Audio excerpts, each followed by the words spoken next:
kita berjumpa lagi. Pada video kali ini, saya akan membahas tentang teori sosiologi sastra. Berikut pembahasan serta penerapannya pada sebuah karya sastra. Sosiologi sastra berasal dari kata sosiologi dan sastra. Sosiologi berasal dari bahasa Yunani yaitu kata sos yang berarti bersama, bersatu, kawan, dan teman. Dan kata logi atau logos yang berarti sabda, perkataan, dan perumpamaan. Sastra terdiri atas dua kata, yaitu sas atau Sanskerta yang berarti mengarahkan, mengajarkan, memberi petunjuk dan instruksi, dan tra yang berarti alat atau sarana. Dengan merujuk pada definisi tersebut, dapat disimpulkan bahwa keduanya memiliki objek yang sama, yaitu manusia dan masyarakat. Meskipun demikian, hakikat sosiologi dan sastra sangat berbeda, bahkan bertentangan secara diametral.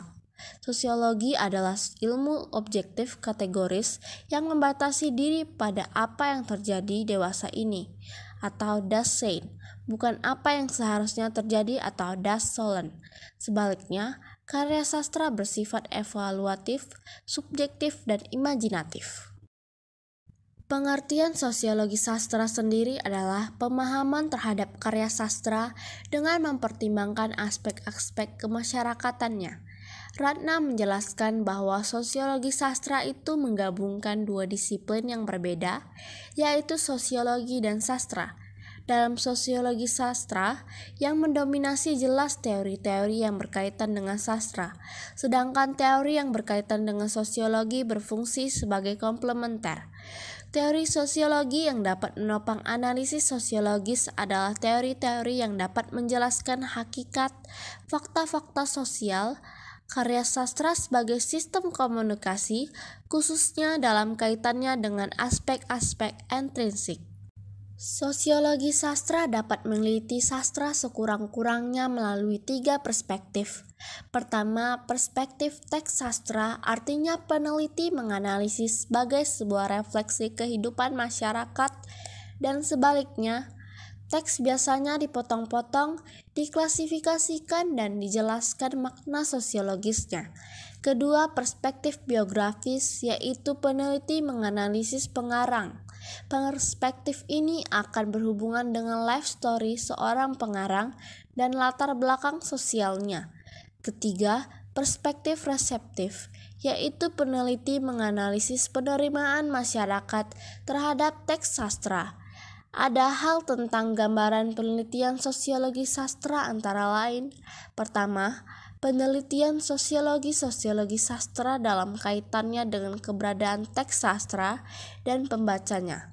Kedua, teks sastra tersebut dapat direlevansikan dengan kepentingan-kepentingan studi sosial yang lain, misalkan sejarah sosial.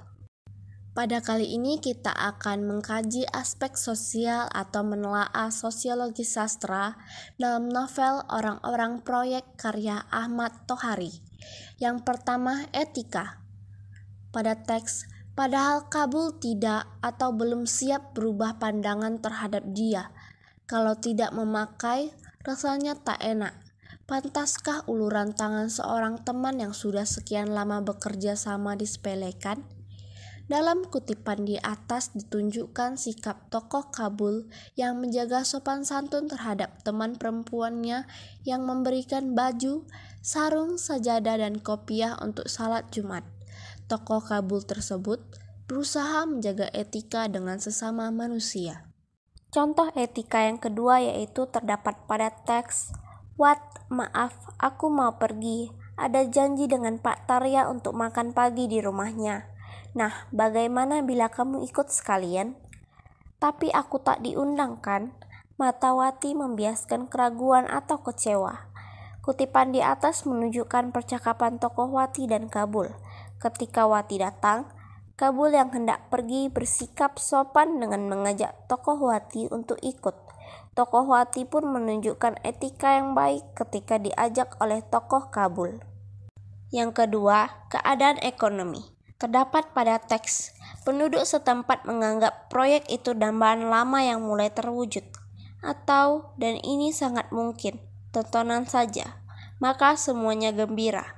Mereka sering berbondong ke proyek, terutama sore hari, meski sekadar untuk melihat sesuatu yang baru.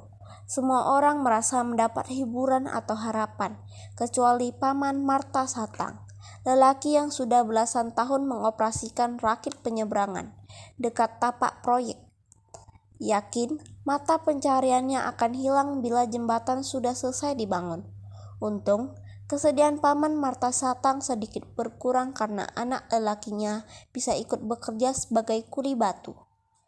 Kutipan di atas dapat menunjukkan bahwa latar belakang ekonomi penduduk kampung tersebut adalah tingkat menengah ke bawah, karena ada ungkapan tersirat bahwa dengan adanya proyek seluruh penduduk mendapat pekerjaan menjadi kuli.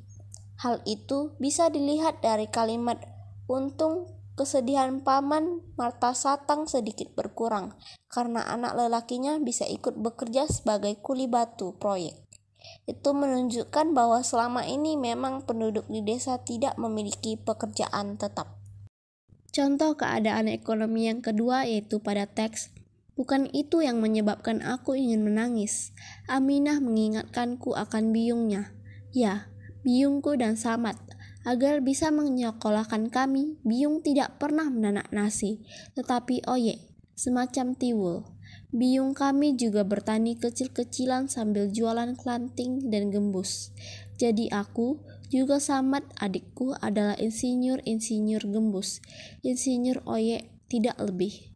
Dalam kutipan di atas ditunjukkan bahwa gaya hidup yang dijalankan oleh tokoh Kabul adalah gaya hidup orang dengan status ekonomi menengah ke bawah.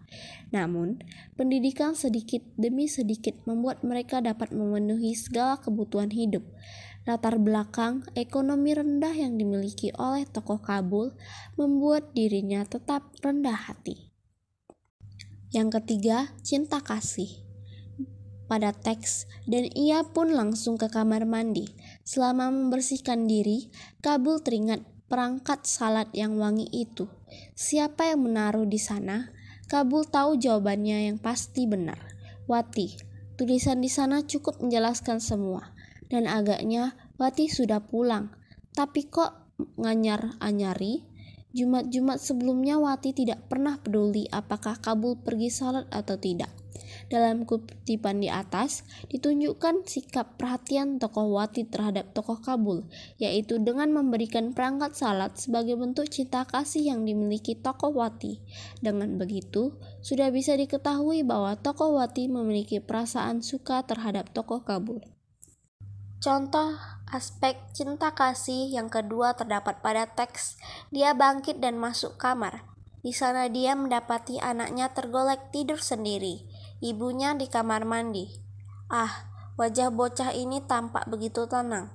Ketenangan pada wajah tak berdosa itu mengimbas ke hati Basar yang kemudian merebahkan diri di samping si mungil.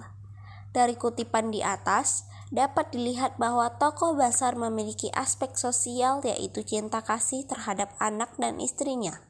Itu bisa dibuktikan dengan kalimat ketenangan pada wajah tak berdosa itu mengimbas ke hati Basar yang kemudian merebahkan diri di samping si mungil.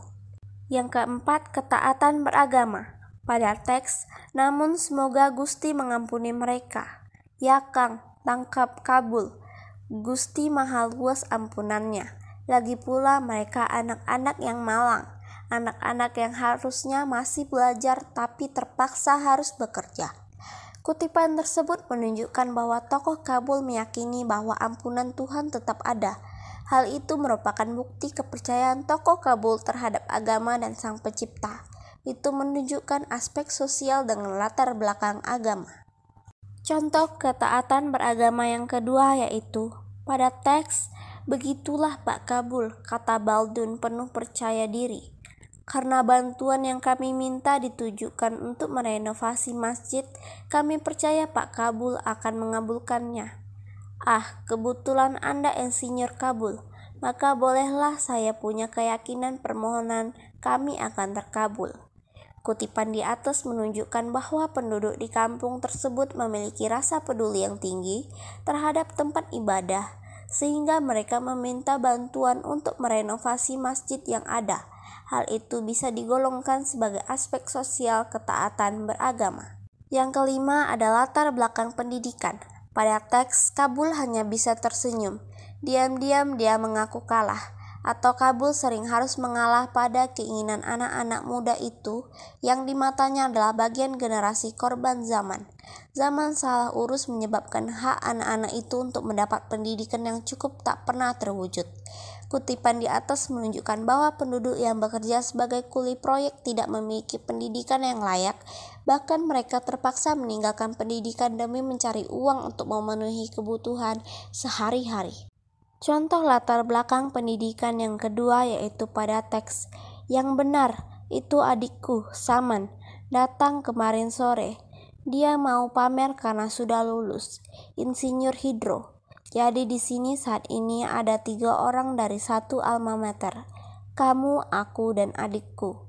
Kutipan di atas menunjukkan bahwa tokoh Kabul, Basar, dan Samad memiliki latar pendidikan yang tinggi sebab mereka bisa menyelesaikan perkuliahan dan memperoleh gelar insinyur.